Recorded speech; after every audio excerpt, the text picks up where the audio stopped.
पंडित जी से शिव तांडव स्तोत्र के अर्थ, इसके महत्व और इसकी महिमा के बारे में जानते हैं। साथ ही पंडित जी से ये भी जानते हैं कि ये स्तोत्र भगवान शिव को इतना प्रिय आखिर क्यों है। पंडित जी, एक तो भगवान शिव को हमें पता है कि ये स्तोत्र बहुत प्रिय है, तो आज इसकी महिमा के बारे में बता दीजिए। देखिए, शिव तांडव स्तोत्र भगवान शिव को प्रसन्न करने के लिए बेहद खास प्रार्थना है, बेहद खास स्तुति है। शिव तांडव स्तोत्र भोलेनाथ के परम भक्त विद्वान रावण द्वारा विरचित एक स्तोत्र है।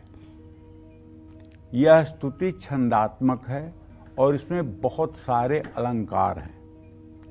तांडव शब्द तंदूल से बना हुआ है, जिसका अर्थ होता है उछलना।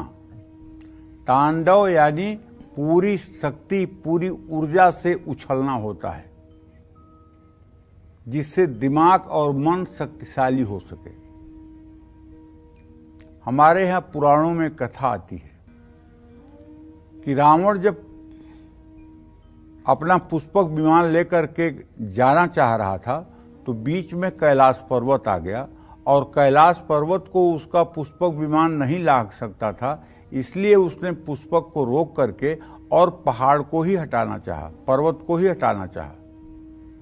तो जब कैलाश पर्वत को उसने उठाना चाहा और ऐसी स्थिति में जब पर्वत थोड़ा सा उठा तो मां पार्वती भगवान शिव की गोद में गिर गई। पर्वत ऐसा हिला और भगवान ने ये जब देखा तो उन्होंने अपने दाहिने पैर के अंगूठे से पहाड़ को दाब दिया, पर्वत को दाब दिया।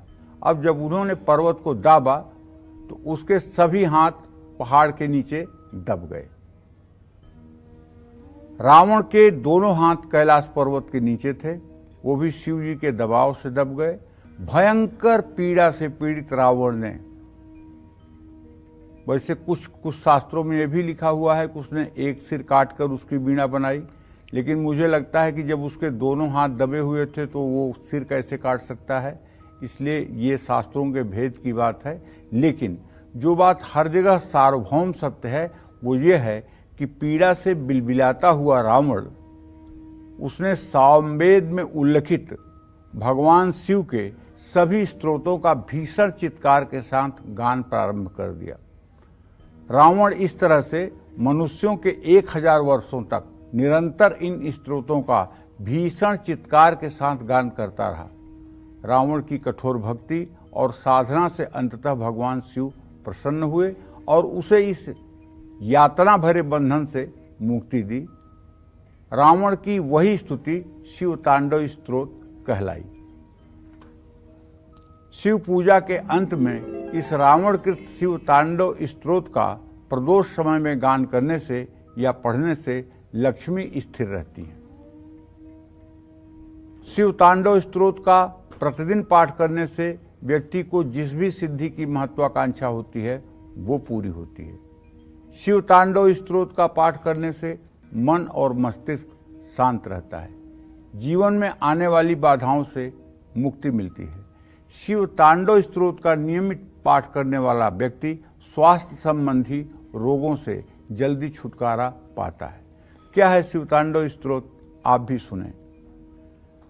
जटाटवी गल ज्वल प्रवाह पावित स्थले गले वलंबे लंबितां भुजंग तुंग मालिकाम डमड्डमड्डमड्डम निनाद वड्डमर्वयं चकार चंड तांडवं तनोतु नः शिवः शिवम् जटाकटाह संभ्रम भ्रम निलिम्प निर्झरी बिलोल बीच बल्लरी विराजमान मूर्धनि धग धग धग ज्वल ललाट पट्ट पावके किशोर चंद्रशेखरे रति प्रतिक्षणं मम धराधरेन्द्र नंदिनी विलास बंधु बंधुर स्फुर दिगंत संतति प्रमोदमान मानसे कृपा कटाक्ष धोरणी निरुद्ध दुर्धरापदी क्वचिद दिगंबरे मनो विनोद मेतु वस्तुनि जटा भुजंग पिंगल स्फुरत पढ़ामणि प्रभा कदम्ब कुंकुम द्रव प्रलिप्त दिग्बधू मुखे मदांध सिंधुरत्वरत्तरी यद में दूरे मनो विनोद मद्भुतम बिभर्तु भूत भर्तरी सहस्रलोचना प्रभृत शेष लेख शेखर प्रसूनि धूलि धोरणी विधु सरांघ्रि पीठ भू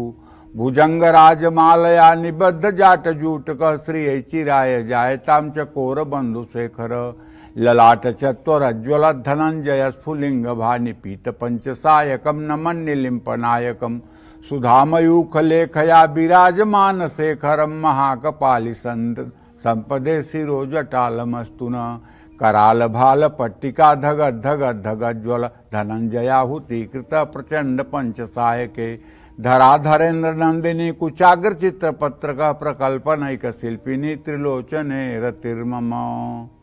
तो इस तरह से पूजा वसान समय 10 वक्त गीतम यह शंभु पूजन परम पठती प्रदोषे तस्य स्थिरारथ गजेंद्र तुरंग युक्ता लक्ष्मी सदैव सुमुखी प्रददाति शंभो। जो लोग भगवान शिव की आराधना करने के उपरांत अंत में अपने दोनों हाथों में बिल्वपत्र और सफेद पुष्प या कमल का पुष्प लेकर के और इस सारे मंत्रों को पढ़ते हुए और भगवान शिव को मंत्र पुष्पांजलि अर्पित करते हैं, ऐसे लोगों के घर में स्थिर लक्ष्मी का वास होता है। ऐसे लोगों के पास हाथी घोड़े होते हैं। ऐसे लोगों के पास संसार का सारा वैभव और सारी सुख और सारी शांति होती है। जय मां विंध्यवासिनी।